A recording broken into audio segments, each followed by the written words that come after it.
Local legislators are asking the county to support a new Customs and Border Protection facility at the former Bonnie Castle stables instead of Blind Bay.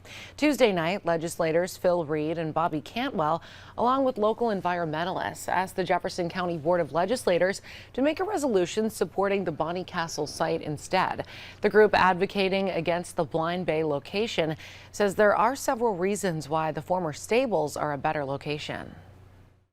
Makes sense. It's off the tax rolls. It has access to water and sewer, and it has immediate access to Route 81, which is what they want.